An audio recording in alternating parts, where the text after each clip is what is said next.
Bienvenue à tous, bienvenue à toi. Aujourd'hui, on se retrouve pour une nouvelle vidéo. Dans cette vidéo-là, je vais vous montrer donc les deux appliques nettoyées et fonctionnelles. Donc commençons. Donc ici, on a une applique. Et ici, on a la deuxième. Donc je vais qu'en tester une seule parce que le câblage, c'est un gros bordel. Et comme je vais décabler après la vidéo, je voulais pas me faire chier à faire la deuxième, surtout que c'est exactement la même. Voilà, donc celle-ci, j'aimerais pas trop la bouger parce que c'est un luminaire qui est vraiment catastrophique au niveau des défauts d'isolement. Donc je vais vous montrer celui-ci. Déjà on a une vis en verre, hein, tout ce qu'il y a de plus classique. Ici on a les deux vis de fixation. Voilà, avec le laiton, deux douilles B22 en laiton. Donc il y a tout qui est en métal. Hein. Donc, comme je vous ai dit dans la précédente vidéo, là j'ai remis le scotch, je l'ai recollé. Sur l'autre luminaire aussi, là je l'ai recollé. Les vis, c'est vraiment un gros bordel. Donc je vais aussi vous montrer ça. Donc pour fixer le luminaire, il faut d'abord fixer cette vis là. Et dans cette vis, il y a encore un cache, juste un cache décoratif qui se met sur la vis, qui tourne. Donc c'est vraiment un gros bordel. D'abord on visse le luminaire au mur, et une fois que ça c'est vissé, on met le décor final sur la vis, si ça veut bien. Allez, voilà. Ce qui donne ça. Voilà. Donc c'est vraiment stylé. Bon, ça je vais l'enlever parce que pour exposer les luminaires dans ma collection, c'est pas l'idéal. Les deux vis qui sortent. Voilà, donc le luminaire c'est vraiment un truc assez classique des années 60-70. Les quatre trucs qui retiennent. La vasque. Donc la vasque on peut régler l'écartement. Du coup on peut régler la profondeur à laquelle on veut que ça va. Voilà, donc ce luminaire là je vais pas le tester mais bon il fonctionne. Hein. Après je les ai jamais vus allumer sur place. Mais c'est rien de plus simple que deux douilles B22 isolées en porcelaine, enfin voilà. Mais le câblage il est assez chelou. Enfin il est assez chelou, c'est un câblage normal mais c'est vraiment la grosse merde. Déjà là on a un trou dans la douille. Donc là il faut faire passer les câbles de là à là. Donc déjà là avec les frottements on peut faire un défaut d'isolement. En gros la phase qui touche, la phase ou neutre qui touche la carcasse. Et là il faut faire un pont entre les deux. Du coup dans une douille il faut mettre deux fils par douille. Enfin voilà c'est vraiment un gros bordel. Parce que j'ai tout décablé parce que les fils en fait dès qu'on touchait là ça se cassait. Et dès qu'on les plie un peu ils se cassaient. Du coup j'ai tout viré. Et je mets rien. Tac.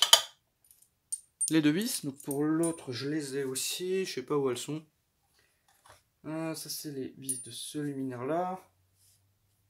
Et les vis de l'autre luminaire elles sont où? Ça c'est les deux là. Ah ouais ok elles sont là. Donc, logiquement j'en ai 4.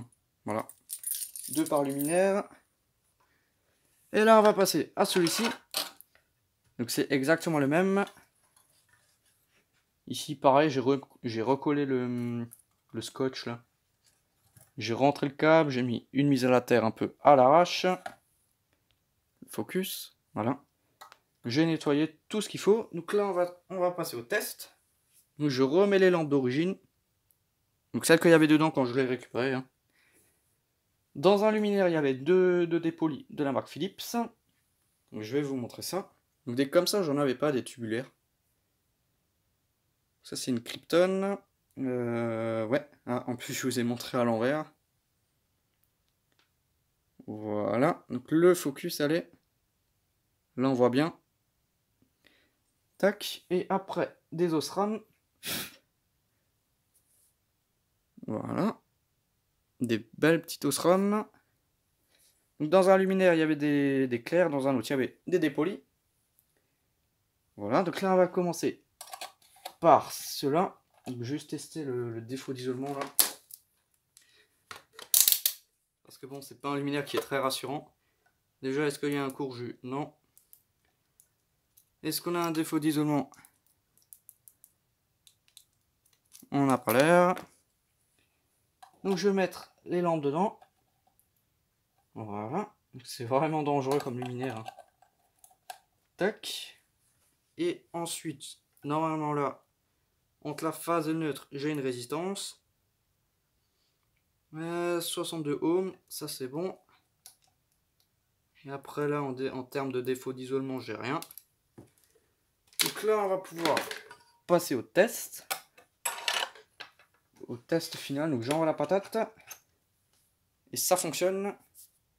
Donc c'est vraiment stylé comme une luminaire.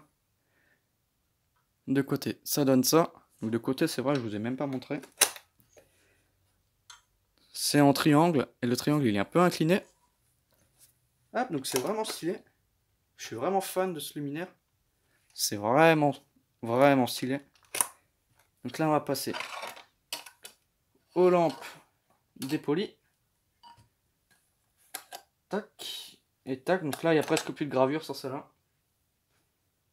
La deuxième. Voilà, les Philips. Et voilà. Donc là, je vais refermer le truc. Donc déjà, essayer sans. Voilà, donc c'est déjà un peu plus stylé à l'œil. Maintenant, qu'est-ce que ça donne avec ça? Ouais, ça change pas grand chose. Donc là, je crois qu'on avait des Osram, c'était des 25 watts. Je crois. Non, c'est des 40 watts. Là, on a deux Philips de 25 watts. Je crois. Mais il me semble que c'était pas la même puissance. Ici, on a des 40 watts aussi. Là, on a quoi? Ah oui, ok. J'ai 3 lampes de 40 watts et une 25 watts, je crois. Ouais, et une 25 watts.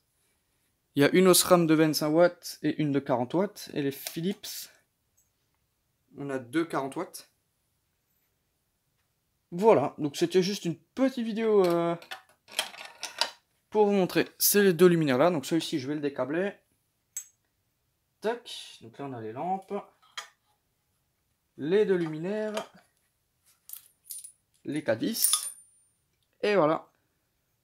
Enfin bon, donc merci d'avoir regardé cette petite vidéo. Si tu as des questions, n'hésite pas à me les poser dans l'espace des commentaires. Ciao!